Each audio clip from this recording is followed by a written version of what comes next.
deep dive into real estate. It's Brian Preston, the money guy. Ryan, I'm really excited about this show because, people know oftentimes we talk about the stock market or mutual funds or that type of investing. And a lot of people have been saying to us, you guys don't ever really weigh in a ton on real estate investing. You talk a lot about like personal finance and how to think about making wise decisions when it comes to like buying a house, but you never talk about it as an investment piece. Without a doubt. And I mean, I felt like this was why. Actually, this was your idea, Bo. I'll take credit. We'll give credit where credit's due. Is that there is no doubt that majority of people have net worth built into real estate. Sure.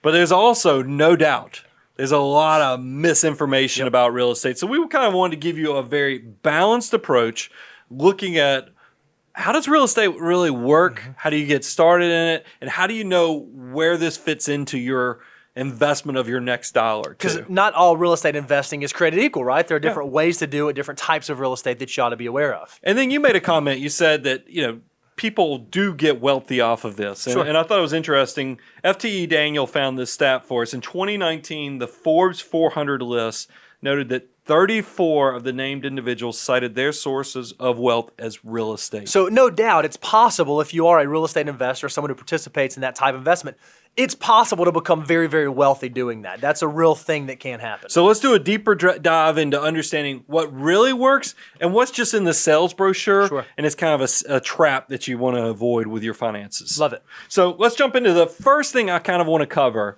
is the 3 myths about real estate investing. Yeah, I think when a lot of folks think about real estate, the first thing that comes up is the YouTube video of the guy telling you how you're going to go be the gazillionaire investing in real estate, and it's so easy, just do these things, and you're going to knock it out of the park. And unfortunately, we don't think that that's necessarily a true statement. Well, the term passive in real estate, it gives me, it makes my hair stand up on my arms a little bit, because a lot of people, I think they have this visual that they're going to go to the mailbox, pull out a check, and go, oh, it's my monthly rent check from my loving tenants That's that right. love my rental property. And you go to all these YouTube videos out there where there's all these people that are pushing real estate, and they all have sales systems. That's what I think is awesome. And I always ask myself, if real estate, by the way, real estate is this good, but why are they doing a sales system versus just going and buying Just more doing real it estate for themselves? It's the same thing with trading strategies on the stock market, by the way. For anybody who says, why aren't y'all poking fun at yourself? I'll poke fun at people that come up with trading strategies and try to sell you their system on that, because I always think the same thing there. Why aren't they going out there and implementing them themselves? It must be more profitable to sell the system than it is to actually do the system, is what I always think to myself. The truth of the matter is, even if you're someone who does find that deal where you do get to experience that mailbox money thing, where you just go to the mailbox and the rent's coming in, you probably had to do some due diligence on the front end to figure out the property that you're going to buy, the kind of tenants you're going to have, what sort of deal you're going to enter into. It certainly, when you made the decision to get into the investment, wasn't something that was passive. Yeah, if you're doing real estate right, it is definitely not a passive entity. Yep. You are actively engaged, just like you said. Even if it's buying into like a private deal, you're going to do your research and make sure that you're not just flopping along, putting your money in first place that sells you something. The second myth that we think is true about real estate is that it doesn't take a lot of money. You tell people all the time, or you hear people say all the time, oh, well, it only takes a little bit of money in real estate to make a lot of money in real estate. Yeah, there's so many systems, I'll say it again, where they say, no money down, come to our seminar, come to our thing, and we'll show you how to do this. The problem is that when you do real estate right, you know that things are going to go askew from time to time. You're going to have vacancies. You're going to have tenants that tear junk up. You're going to have periods of time where you also just need general maintenance. You have to put roofs on real estate. You have to also pay property taxes on things. There's all kind of things like that. That's going to require some cash. And don't even forget you have to put down usually 20 to 25%. In most cases, banks, if you're going to pay low interest rates, they're going to require some skin in the game. So to say that you can do this with no money down, it seems a little fishy to me. In most circumstances, when it comes to real estate investing, depending on the type you're doing, it's a lot of times illiquid. So even if you needed to get to the money, you can't get to it. So we're fortunate that we get to work with clients all over the country, and a number of them have been successful in real estate. The one common thread I would say is none of them did it with very little money involved. I definitely agree with that. And then the last thing we had is real estate always goes up. Yeah, this is one that's really frustrating. And I feel like this is one we used to hear a lot. We stopped hearing it, and I'm starting to kind of hear whispers about this again. Well, pre-2008, it was just kind of known within investor folklore that God doesn't make more real estate, so it can't go down. That's right. I mean, that's what got us into the financial crisis of 2008, is that people were thinking, you can just pay whatever for real estate and it won't matter. But we quickly found out after 2008, 9, and 10, it does matter what you pay. Matter of fact, probably the biggest component of success in real estate is the purchase price. So you might as well make sure you understand that. And the thing I think you would even said when it comes to real estate investing, in 2008 was a great example. You know, a lot of times when you invest in the stock market, even if there's a pullback or a downturn, it's like this V-shaped recovery where it hits the bottom, it can bounce back really quickly. With real estate, that's not always the case. A lot of time, it's more of a U-shaped recovery. It goes down. It can hang out in the bottom for a while before you actually start to see some of that recovery take place. Well, it ties into the liquidity, how efficient the markets are.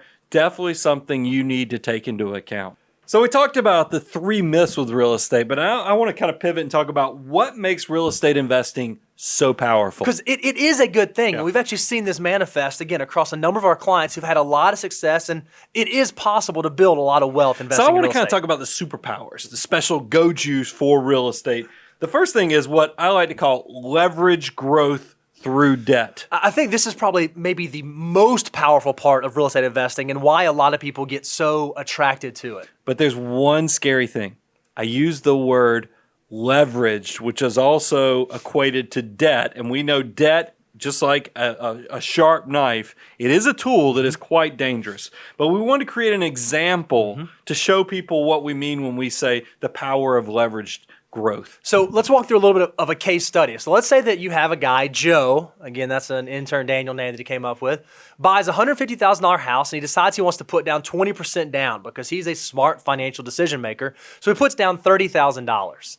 The house grows at 4% per year, and after 10 years, it's worth $223,625. So pause. So this is actually an asset, $150,000 asset that's growing at 4% a year. Now, from an asset class perspective, 4% a year, that's barely above inflation because inflation's 2.5% to 3%. So this is not something, I mean, there wasn't too many years ago, cash was doing 4%. So that doesn't get you excited, but you're like, well, wait a minute, how do so many people get so excited about real estate on something that's only growing at 4%?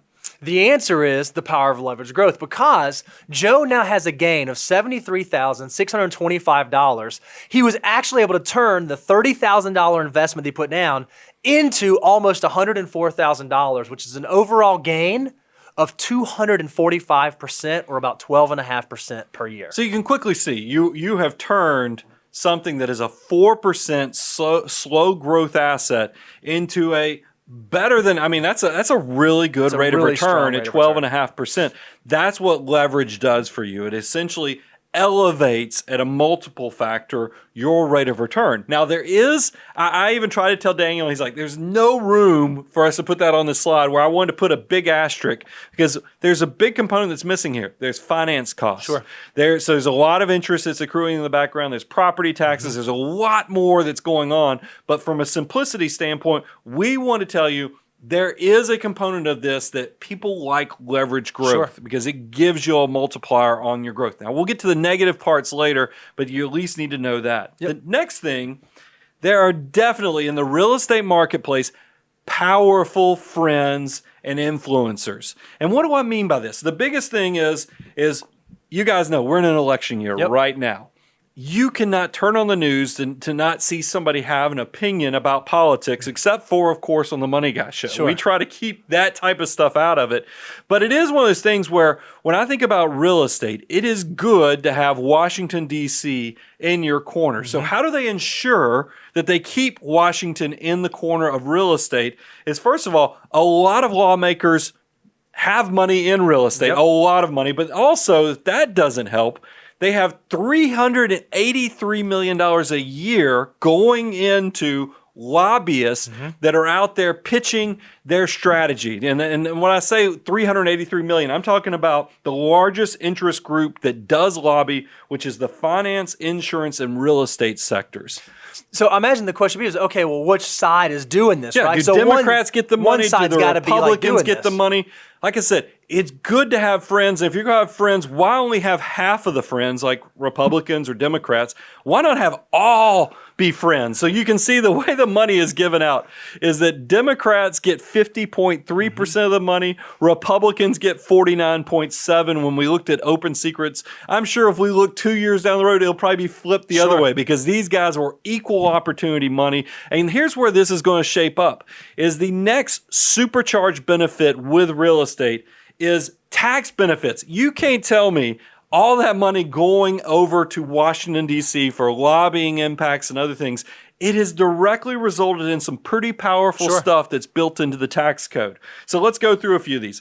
Lower capital gains taxes. Yeah, we know that a lot of times when we receive any type of income, we have to pay ordinary income tax. Well, a lot of times when we invest, and especially when we invest in real estate, if certain requirements are met, we actually get to pay a lower tax rate on those dollars than if we just went out and earned that income through a working job. You get a lower capital gain rate. Well, and think about this too, Bo.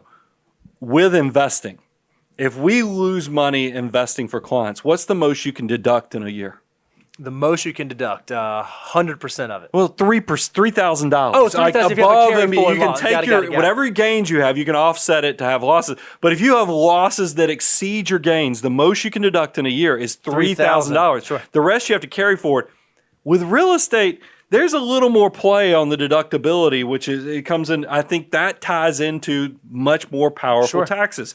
Let's not forget, we also have power of 1031 exchange. I think this is the one that people hear about, and they don't really understand the mechanics of how it works, but I have people all the time say, hey, I've got this thing, and I'm going to sell it, but I want to do a 1031 exchange, not really understanding what that is or why it actually is so beneficial. So a 1031 exchange is a like-kind exchange, meaning that real estate, now you can do this with other assets, but it's primarily real estate is where people see this, is that you can take a big gain that you have in some investment property. It can be rental property. It can be commercial developments and other things. And you can, if you have 45 days to designate another group of properties. And I always tell a smart person who's doing 1031, don't just name one piece of property, name multiple pieces of property because it might not work out. And you have 180 days to close.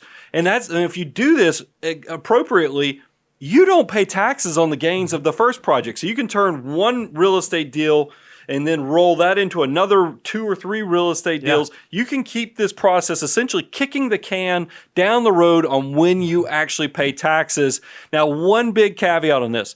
Never, ever, ever touch the money. You're going to have to hire an appropriate attorney or somebody because once you touch the money, you've kind of tainted the whole process. But 1031 exchanges, super powerful, and I think it shows, once again, a lot of power and a lot of juice in this. And then I would be remiss if I didn't mention the 199A or the QBI for the small business exclusion. Yep. So this is a special thing that changed in the 2018 Tax Cuts and Jobs Act, right? Isn't that what it was called? We'll just call it the 2018 tax reform. 2018 tax reform. This was kind of a big deal that offered a big reprieve for a lot of individuals with certain types of income. Well, everybody was a small bit because you hear QBI and you're like, oh man, this benefits small business owners. This is going to help Main Street.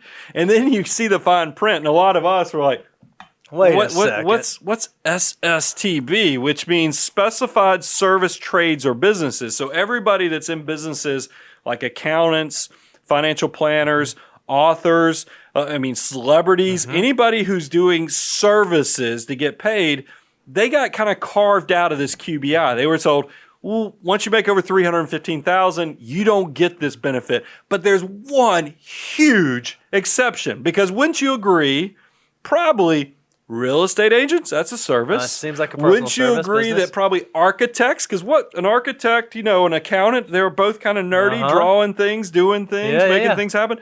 How are they different from all the other service providers? I'll tell you how they're different. They're involved in real estate. So there's a huge carve out where real estate investors specifically get that 20% reduction for QBI on their income. It's huge. So I just pay attention to that. That is a very powerful thing for architects, real estate agents, and brokers. These are things you're taking advantage of. And then here's the other thing I think is a superpower when we talk about real estate. Is that it's part of a basic need. I want an iPhone, but I have to have shelter. Yeah, I think a lot of investors want to get involved. Say, okay, well, I want to go buy residential rental properties because someone's going to need somewhere to live, or I want to go buy a commercial building because a business is going to need somewhere to operate. Yeah. It's because it's that foundational need that makes it generally a good place to go put money and try to invest. Yeah, we're always going to need water, food, shelter. Yep. So it's nice if you can take advantage of that and get into the basic needs. So that's another superpower to real estate. Love it. So now that we've talked about all the great things that come with real estate, a lot of people are going, so when should I invest in real estate? Because you guys, I've watched your financial order of operations. I don't remember you putting real estate before cash reserves. I don't remember real estate being before employer match. So when should I do this? Great question. And I feel like that's probably one we get the most often about the financial order of operations. Again, because the brochure is so glossy, people get excited. They want to participate. They say, okay, when can I go out and do my first real estate deal? Surprisingly, and you probably could see this was coming, it will not be your first stop on your wealth building journey, because you're going to need to do cash reserves and beyond. I can't tell you how often someone will say to me, hey, you told me to build up the 6 months of emergency reserves, and I finally did it. I've got $40,000 in my cash reserves, but I just saw this rental property come up and I can put $20,000 down. Well, if you start doing that, then you kind of forwent the benefit of having the cash reserves there. You have to make sure that you have enough to cover you, because with real estate, sometimes it's not all rainbows and unicorns. Sometimes things do go bad, and it's going to be that cash reserve that's going to be able to bail you out. Well, real estate's a unique thing. First of all, it requires much more money on the front end. Usually requires a pretty big down payment. And then even like when you fund a mutual fund, they don't usually come back to you and say, hey, I need a little bit more money. Whereas real estate, it's not uncommon that there is going to be annual property taxes, there's going to be maintenance, there's going to be people tearing stuff up. There's always going to be a potential that you could have an ask for more capital. And then what happens if you don't even have a tenant in the, either the building, the house, whatever your real estate structure that you're doing? There might be a period where you got to have money to just carry you for that period of time. So there's a reason in real estate there's so many boom and bust stories. I mean, if you look at why does Dave Ramsey hate debt? I will tell you it's because I think he had a traumatic experience with debt at a young age, meaning that if you listen to his story, when he was younger, he became a 7-figure person through real estate. He became wealthy through very young real estate. But then guess what happened? I'm going to use a Warren Buffett quote that I love. You only when the tide goes out do you discover who's been swimming naked. So all the people, matter of fact, I even had a comment come in on YouTube just this weekend where they're like, I've got this much net worth, because people announce their net worth on our comment section, but I don't have that much cash. I don't have that. I know that's not smart, but I think I'll be okay. You will be fine as long as the music keeps going and real estate keeps going up. But if you ever have the music stop, guys, I'm telling you, leverage debt without cash reserves, scary, scary game. Yep. And we see this all the time. We see real estate developers or folks do what's called playing the float, right? We even see this with some insurance companies where essentially using money or debt from one project to cover another project. Yeah. And we talked about that. That made me think about like something where you take money from one group and you give it to, that immediately screamed to me Ponzi scheme, right? Because isn't that the way that a Ponzi scheme works? It's really interesting that those are legal when it's your money. It's illegal when you start doing it with other people's money. Well, it's just one of those things where you don't want to get a situation where you have one project that's gone bad and it's dragging. It's kind of like that black hole that's sucking your financial life into more and more negative stuff. So that's why, look, we like real estate, but it is definitely after you get very fluid in liquidity. You've got to have cash reserves. You've got to have above cash reserves so you can weather the ups and downs of the real estate marketplace. And that's not just talking about the appreciation or a loss of value of real estate. I'm talking about so you can weather the storms of tenants, of repairs, of taxes, all the things that might be coming your way. Don't just assume it's always going to be great. You need to plan for some stormy weather in there as well. Absolutely. So the next thing, if it's beyond cash reserves, and this is something I always pick on my real estate developer friends and my builders, real estate agents, because they love real estate, and I get it because it is powerful. But I'm always like, guys, go tax favored first. Your favorite taxing uncle gives tremendous benefits on retirement savings. They are, giving you tax-free growth with your Roth IRAs. They're giving you tax deductions. And if you're in a higher income tax bracket, like a lot of real estate people are, the government could be funding 40 cents on every one of your contributions towards retirement savings through taxes.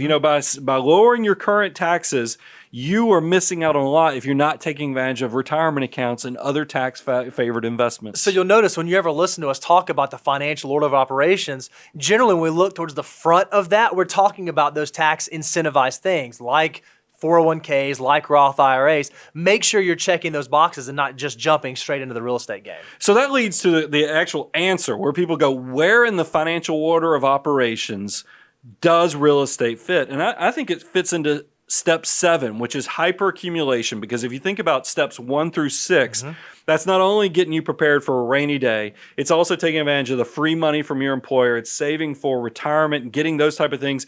And then once you get those base level assets covered, then you now think about doing something like real estate.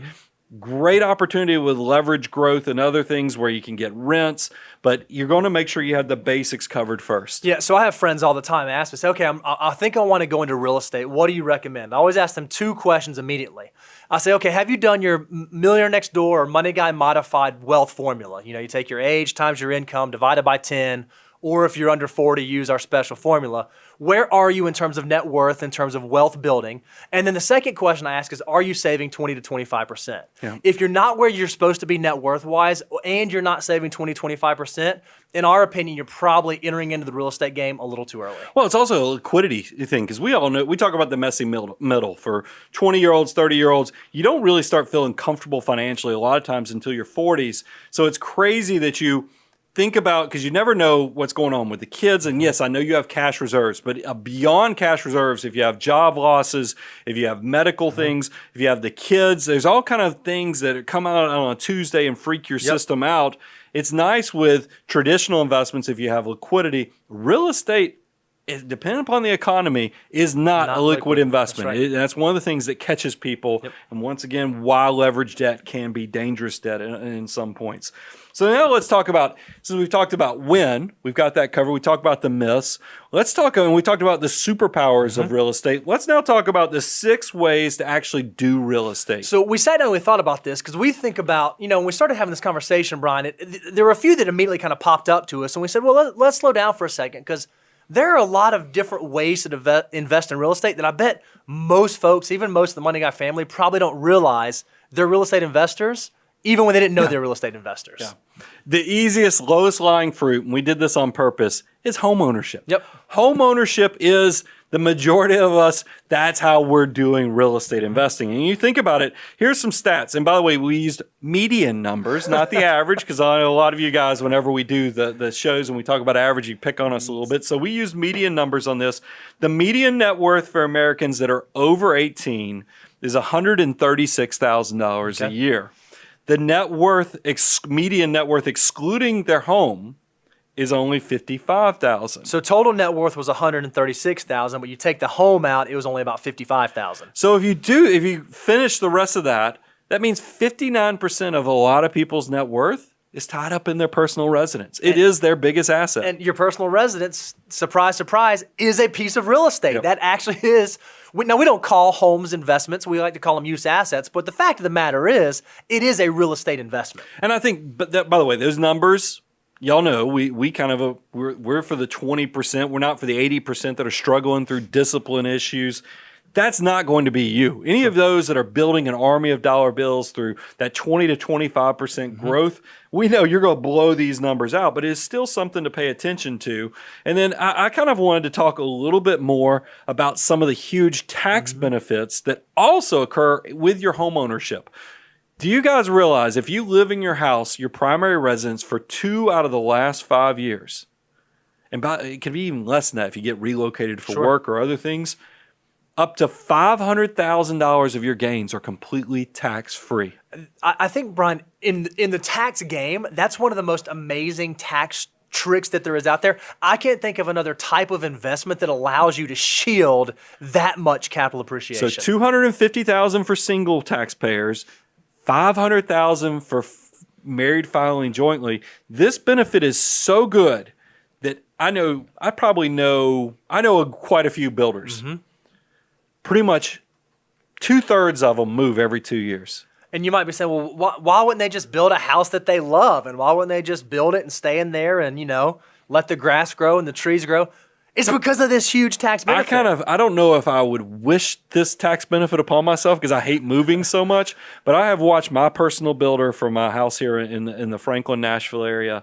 I mean, I think he's on his third house since I've known him. Yep. And he just keeps doing it and think about it. If you can do 500, if you're in a fast growing economy where assets are appreciating, plus you can build a house substantially cheaper than what market is because they're building it at cost. Yeah.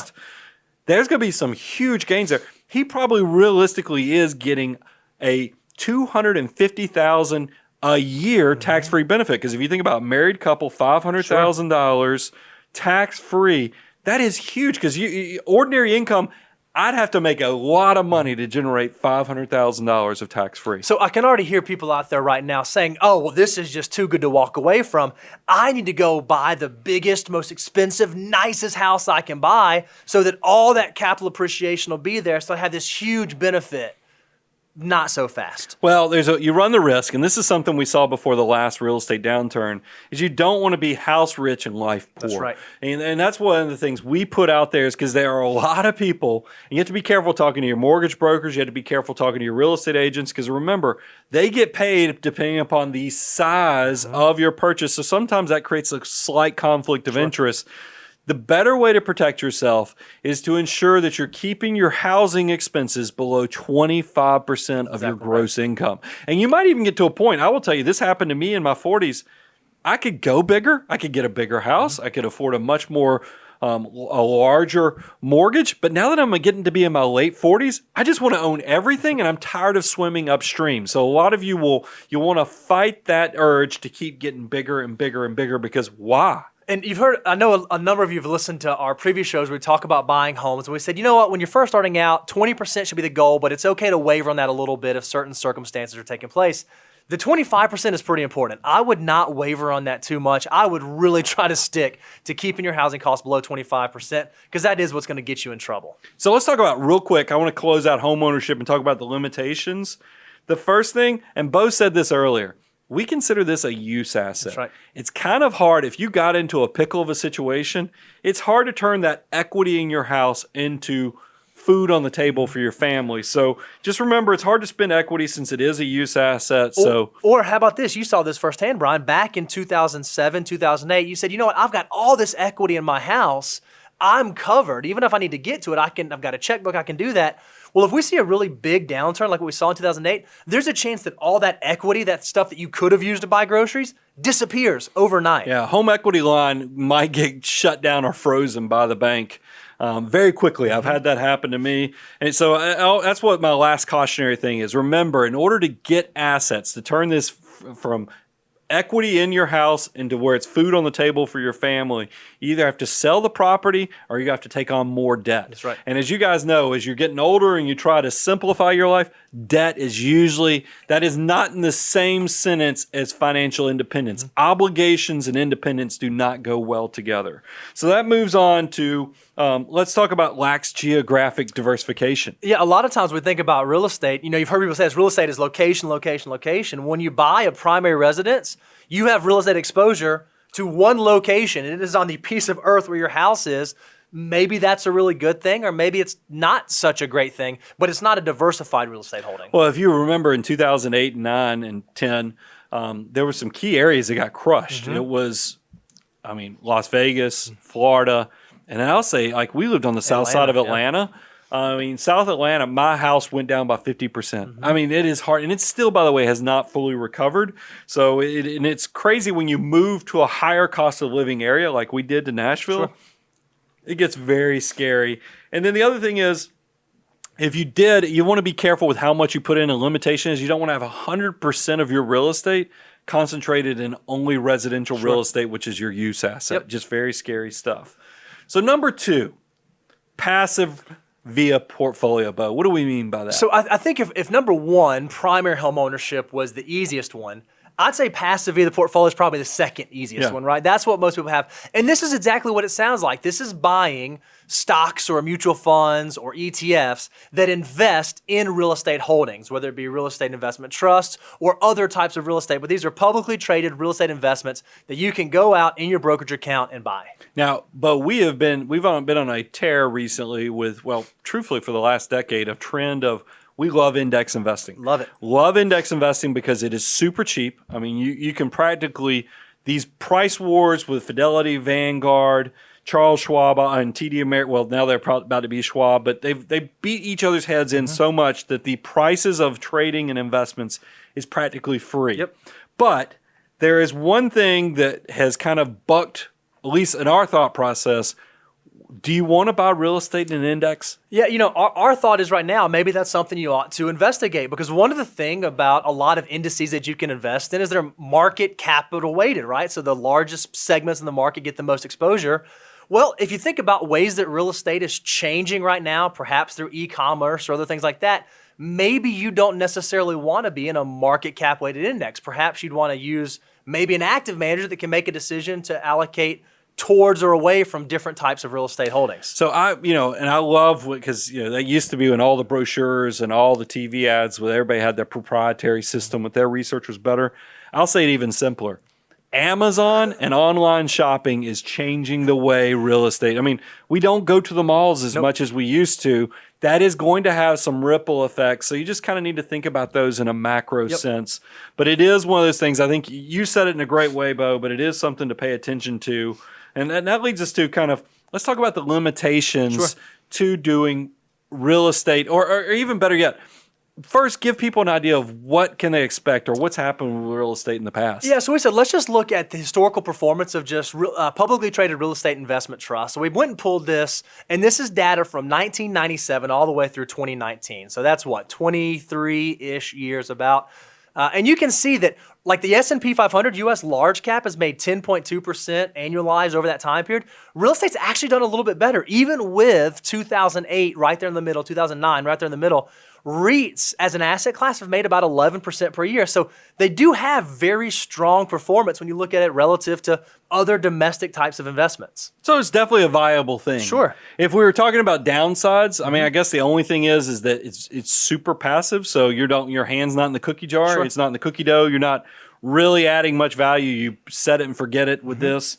And then the other thing is that it's not so concentrated. The risk isn't concentrated, so probably the rate of return is not going to be a moonshot. Meaning that this is going to be something where, yes, this is a little sweetener above and beyond like the risk and returns of large cap investing. So you're not going to make necessarily like 100 or 200% on one deal. And the other thing I would think about is we've already discussed that, real estate kind of has a U-shaped recovery. Well, just because you're investing in real estate in an equity market or in the stock market doesn't mean that you're completely immune from that U-shaped recovery. We've seen this happen where real estate holdings might be down for a while and stay down for a while, even though you're not buying the real estate itself, you're buying the investment asset that invests in real estate.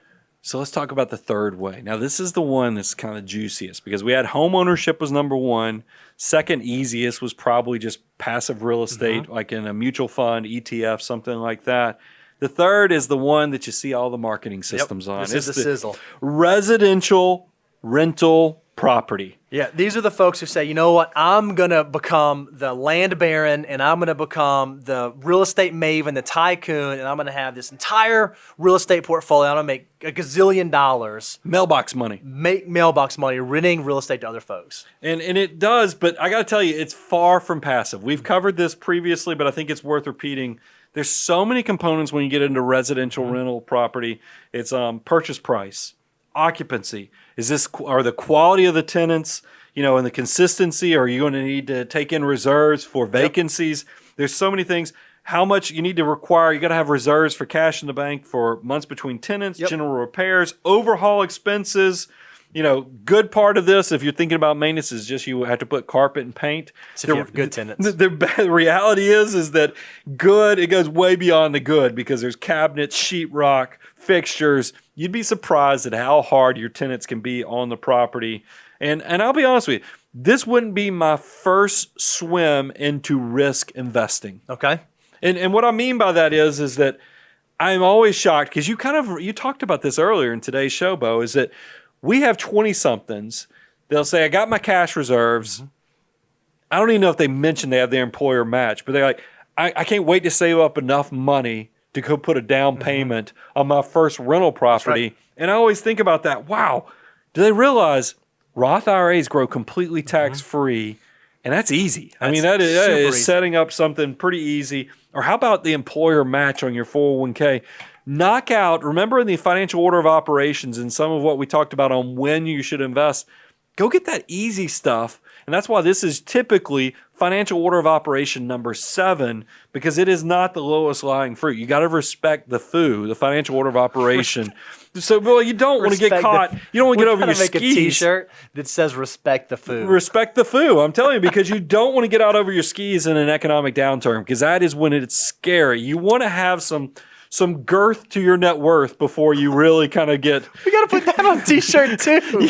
You got to get this stuff figured out, because if you don't have girth to the net worth, you could get yourself in some situations. I love it. So not all residential real estate investing, residential rental properties are the same. There's a few different varieties. And I think what's wonderful, Brian, is, again, because of our client base, we've seen folks who've done all of these, and we've seen folks who have just the absolute best, most wonderful, exciting stories about how they've built wealth this way, and some that have just been absolute horrendous nightmares. So let's go through the pros and the kind of the cons of residential rental property. So the first is that you are buying an appreciating asset with other people's money. That sounds awesome. That's in the brochure. Yep.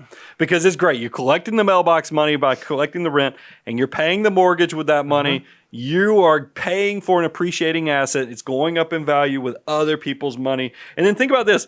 Once the mortgage is paid down, got a nice annual cash flow. There's a lot of people thinking this is going to be their pension. This is their pension. That's exactly right. To get this cash flow coming in. It's leverage growth. We've already talked about that. If you want to know how you turn a 4% asset, annual appreciating asset, into 12.5% over 10 years, it's through leverage growth, using that debt to take a down payment, but then let it be amped on the total the appreciation of a much bigger asset. That's powerful stuff. And can I tell you the one thing I think that gets me the most frustrated when I talk to clients who want to go start investing in single family homes? Generally, this is the way the conversation goes. Man, we've been doing so well. Income is really high. Man, I need some deductions. So I need to go buy some residential rental properties because I need to start finding some losses. I need to start getting some deductions so I can offset. How many times do you hear that in the course of a year? It's in the brochure, but they don't notice that asterisk that says, you realize once your income is over $150,000, we're not going to let you take these deductions necessarily. You have to start accruing them. So not only are you losing money on this investment, especially during a down economy, you can't even take the deduction out. So pay attention to that stuff. So here's the negatives. You have to deal with tenants.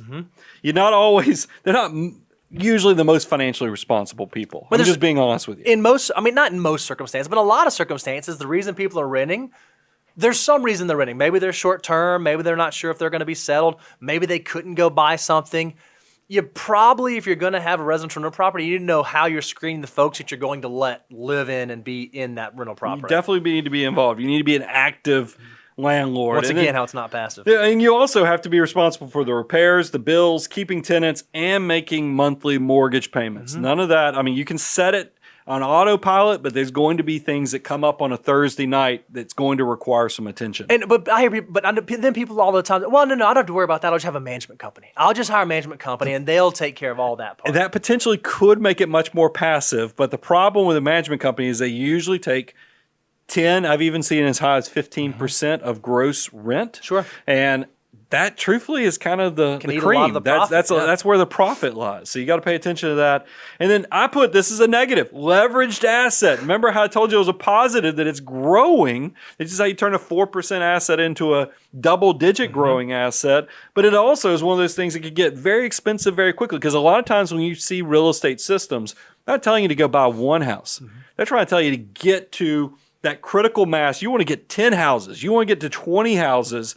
The problem is that when economies go down, they don't typically it's not all in a vacuum. You will see that you won't have just one house that's sitting vacant. You might have 5 houses sitting vacant, and it could really, that leverage debt starts weighing on you really quickly. It multiplies. So one of the questions, Brian, we talk about this whenever we counsel business owners. We always talk about what's the expected outcome you think, what's your best case, what's your worst case. We do that with rental property too. We always tell someone, what if you get your tenant in their very first month, they tear the place up, and then it sits empty for 12 months? Do you have the cash reserves? Do you have the wherewithal to be able to weather that? If you don't, maybe you don't need to be entering into those waters. I'll say it this way. If you're doing rental property and you're broke on the front end, this is going to be your way to build wealth, but you haven't had wealth yet. This is a recipe to be a financial victim. So just be very careful. Real estate is outstanding, but it's kind of like you hear people say, banks never want to lend money to people who need the money. They only want to lend money to people who already have the money. Real estate is kind of one of those sweeteners you put on if you have, like I said, girth to the net worth, and you can let this thing build upon the leverage growth opportunity there. Let's talk about multifamily rental properties. So what's the pros and cons of multifamily? Because if you're not doing single, maybe you said, well, instead of buying 5 rental houses, single family rental homes, why don't I just do a duplex or a quadplex or something like that? Let's just go ahead and knock this out. And I'll go ahead and tell you, here's a little real estate hack that I love because it saves you money on your mortgage rate. It also lets you be an active participant and keep an eye on the tenants. Is what if you do, and we have clients that have done this, what if you start your rental portfolio with a duplex or a quadplex where you actually live on the property? Love it. I mean, that is... Makes it really easy to keep an eye on tenants. That is a great way. You keep an eye on things. You get, like I said, lower mortgage rates.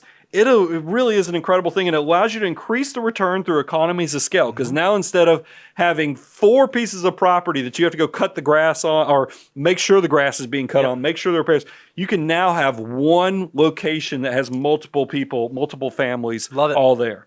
You also concentrate the repairs and maintenance. It's just a lot of good things. Now, the negatives is it's probably going to require a larger purchase price. That means bigger down payment. It's going to be a leveraged asset risk is going to go up even higher because you're dealing with bigger numbers. The bigger the number, the bigger the risk. Better rate of return, though. So it is one of those things you're balancing out. And then the last category I put on residential real estate was old vacation rental property. And we've done so many Ask the Money guys because this is something I know a little bit about, is because the brochure on this. How do you know a little bit about vacation rental property? Because I fell prey to the brochure is the fact that I'm going to go buy beach property that I can take my family down to and then use other people's money to pay the mortgage on this thing. What could go wrong? I mean, this just sounds awesome. We'll go down to this awesome place. What you don't know, here's the cons. You only get to use the property during off season. Because the rent's so good and in the on season, because you have so many people that want to rent. It's too profitable and the season's too short for you to be using it during the peak season. So you actually never get to go to the property during peak season. Off season, the property is likely to just sit there vacant. You are lucky if you get a snowbird in your beach property during the winters. And your family vacations resemble off-season repair and maintenance sessions more than they do a vacation. So like you go to the beach and you get to replace the couch. Or you get to work on sheetrock. You get to paint. And this is more if you're more wired like I am. Come on, kids, let me teach you something. My buddies, I'll tell you, I go on an annual golf trip every year. The trip started with me loading them up, telling them we'll go down to Florida and play golf, but we'd actually end up replacing mattresses, hanging TVs on the wall, painting things. It's really laughable. Now this thing has continued, and I've sold the property, so it's truly turned into a golf trip with my former neighbors. But it was for all too often. I'm sure these guys were like, wait a minute, there's a reason that he's not charging us to be down here. So it is one of those things. And then tenants are really rough on short-term rentals now, because I know a lot of people out there talking about VRBOs and other things but if people, we make the joke that treat it like you rent it, and that means you're ragging it pretty hard, and you'd be surprised at, it was not uncommon. We had to replace couches, mattresses, and everything every 2 to 4 years. A mattress that would last 10 years in your primary residence, you're going to replace every 2 to 4 years in a rental property. And then I think this is the one that I hear all the time, Brian. I have a client say to me, I take the family on vacation. We go to the beach every single year. Rather than just throwing that money away, why wouldn't I just buy a vacation home? And that way we can go there. We can build memories in our own home. what I usually try to do is say, well, let's look at how much you're going to be spending on that to buy it, upkeep. You could probably spend a lot less money just renting and going on vacation and changing the locations you get to go to and going on different types of vacations. While that sounds good in theory, it's a way to justify going on vacation, a lot of times in practice, it doesn't actually make the most sense. Yeah, it likely is going to be cheaper. Now, I know there's going to be people out there say, I bought a house in 2010 that is just a peach. Mm-hmm. You bought property in 2010. That's right. It's back to the whole thing with real estate. A lot of your success with real estate is when you bought. If you bought at the downside of that where the market got crushed in 2008, 9, 10, 11, I mean, if you bought then, you probably did great. I mean, I have a client who's going to watch this. He's a podcast guy, and he's done. I mean, when I saw his net worth, and I was like, "Wow, you bought all this in 2010?" He goes, "It's great, isn't it?" So, I mean, it is one of those things where all those negatives I said, if you got it right, but that's what when I see real estate's had such a great run. Mm-hmm. Be careful, guys, because that purchase could be it's scary. Yep. Number 4. Commercial real estate. You're thinking, well, I don't want to deal with the headaches of people living there because people could do all kind of weird stuff. They could tear it up. But surely commercial property, having a CPA in my office building, what could go wrong with that? They're running a business. They want to make sure it stays looking nice. Because that's in the brochure on the pros, is that you're going to have stable tenants that pay decent rent with automatic increasers built in there. And I got to I'm sure our landlord, I think he likes us. Oh, I'm sure. Because we are good tenants. Yeah. Every year there's an elevation in what we pay. Uh-huh. I mean, heck, I pulled a paper towel out of the commode today from, another businesses in the building. So I'm kind of like a handyman that's doing stuff for him. I've fixed the commode at least 3 times. So, yeah, I mean, there's stable tenants and good tenants. That's a good thing. And you can build large equity asset with other people's rent money. 100%. So once again, there's another benefit using leveraged asset with other people's money. This is sounding pretty good. Yep. And then there's also, and this is another hack, maybe like owner tenants get better rates because the banks, once again, it's less on the risk profile. If you're actually on property, they'll give you better mortgage rates on it.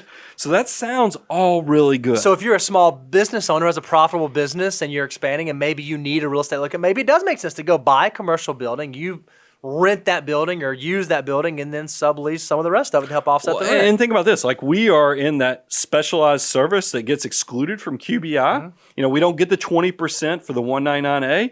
If we owned real estate, all of a sudden we get the 20% benefit. So there's definitely some pros there. But let's talk about the cons. Large down payment, guys. They're going to want you to put down 20, 25% on this stuff. And since buildings are expensive, it's going to take a big chunk of money. You go back the truck up. I was going to say the barrier to entry, generally speaking, in most markets is a lot harder to get into commercial property than it is residential property. It's just a bigger nut to take on. And then the other thing, like automatically, real estate potentially is not liquid. I mean, it could sit on the market. You got to get real estate agents and others people. There's a whole transaction, recording fees. The problem with businesses, I go and look at commercial real estate all the time. You'll see buildings that sit there for over a year because they're very specialized buildings looking for the right business to come and make use of that. So there might be a long period of time that the property could sit vacant between tenants. And then it's harder to sell and turn that into liquid cash. Yeah, they don't move as quickly as residential properties move. Number 5, private real estate deals. Yeah, so this one is a little unique. So this one is kind of where you enter into a real estate partnership most often, where you want to be in some sort of private deal where you have other investors that partner along with you. You pull your money together and you go invest in real estate, whether it be single pieces of real estate or diversified pieces of real estate geographically. So it's typically like general partner and you're a limited partner. Right. And by the way, this one does kind of resemble passive because you find the right to, but we'll get into it. But it is one of those things where you could potentially set it and forget it if you do your due diligence on the front end, and then hopefully collect in the background. Yeah. That's what you're hoping for, so it does allow some form of passive investment if you connect with the right general partner. And by the way, this has changed. When I first graduated college, I worked in public accounting. Everybody knows that. And I remember that one of the first CPA firms that we were doing work, these were deals that investment advisors as well as other real estate people would go and kind of organically put together professionals. Sure. They'd have a general partner that's kind of overseeing it, taking a management fee. Now we got all these crowdfunding that has kind of jumped into this. It's much easier through technology, where there are now groups that will put these deals together. And look, and even some of these, I don't consider this completely, but in some cases it is. This is where you have to be careful. The dumb doctor deals label comes in, because doctors get pitched private placement deals all the time. You have to be qualified, accredited investor. All this can offer some opportunities, but it can be expensive. And one of the things we talked about, Brian, is there are a lot of different types of private deals that you can get into. So even while it may be passive once you're in it, making the decision to get into it generally is not passive. You need to kind of vet that to make sure. And one of the things that you said, and I've heard you counsel clients on this, whenever you're thinking about entering into any sort of deal as a limited partner, you ought to have a conversation with the general partner to ask them how much skin do they have in the game. Is their money actually on the line as well? And if it's not their money, how much of mama's money is in the deal? Because I want to know, anytime I'm dealing with a general partner who's putting together deals, going to be collecting a management fee, you want to know how much of their own money, how much of their own net worth, and how much of their family members are tied into the deal. And then you want to know what the fees are. That's Get a complete accounting of all the fee details, because there's usually going to be multiple elements. There's going to be their ongoing annual management fee. There's also going to be a participation rate, because at some point, this property is either going to get refinanced or get sold,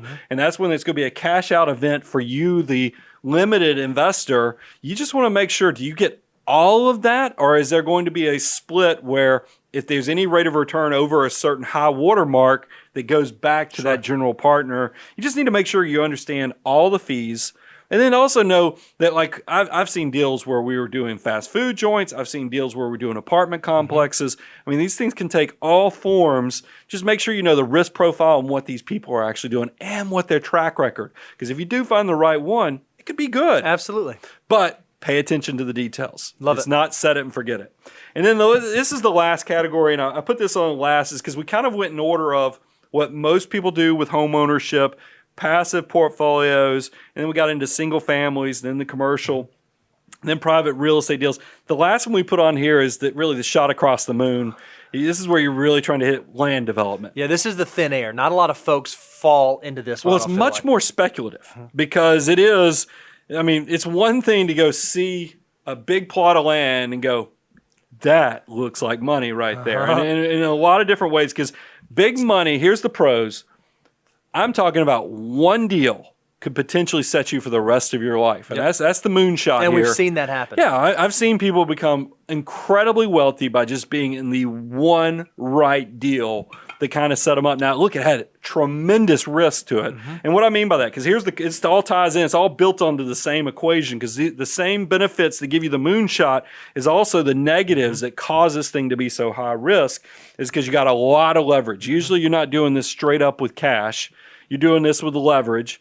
And then the other thing is the logistics can be a hot mess. I mean, local governments with zoning, planning and zoning, all the environmental tests you have to do when you're developing, whether it's residential or whether it's commercial, all this stuff, you're having to deal with a lot of hands. That's why you'll do contingencies. It's not going to be a fast-moving process. And then how about even all the infrastructure that has to go into it, depending on what type of property you're developing, whether it's residential or commercial. It can be pretty involved in terms of all the different. You have to kind of be an expert at all the different pieces of it to make sure it works really well. Utilities, amenities, the roads. You know, there are a lot of things that are going to get sorted out. So you're going to make a lot of people money. You're going to make your attorneys who are dealing with all this, the engineers, the architects. I mean, there's all kind of people that will be dealing with, being this developer. But it's the whole part of where I talked about it's not an overnight success. This could take years to develop, and this also leads to, it's not uncommon for real estate development to have a boom or bust type cycle where you'll see people make a lot of money or go broke because it's so speculative.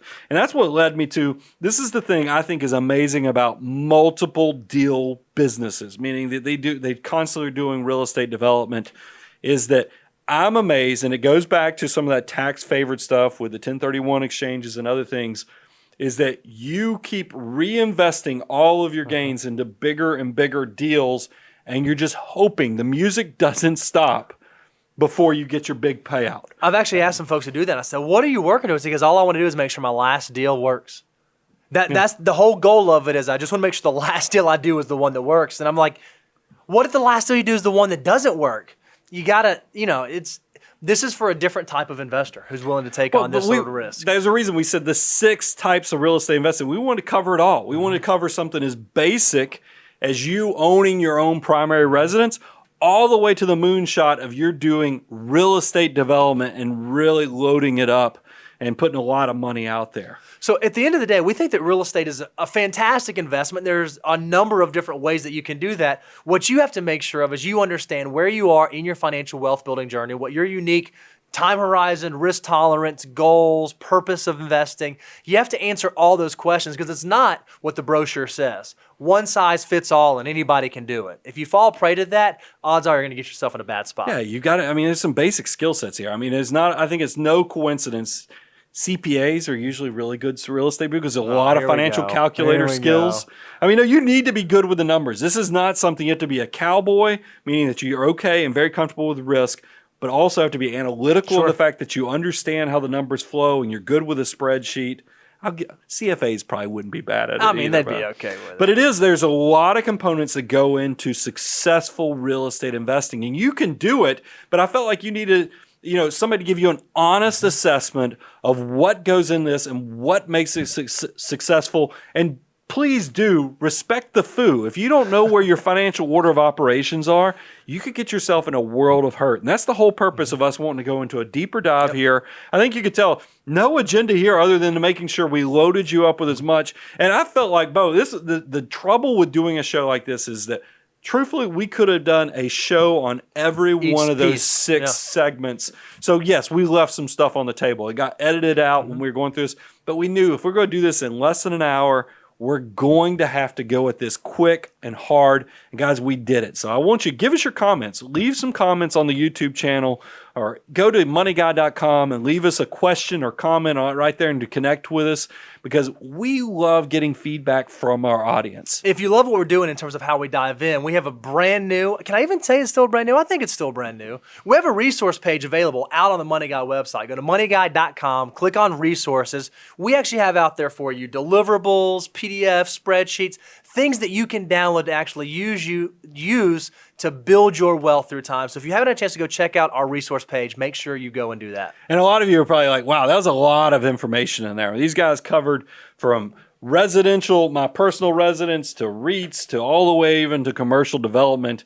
How did they do this for free? And the reason is we call this the abundance cycle. We want you to come, learn, apply, grow. Some point in the future, we've planted enough seeds that we know this works. You're going to reach a level of success that you're going to say, man, this is too much for me to do on my own. I need a co-pilot. I need somebody to help me. And you're going to take it to the next, you take the relationship to the next level.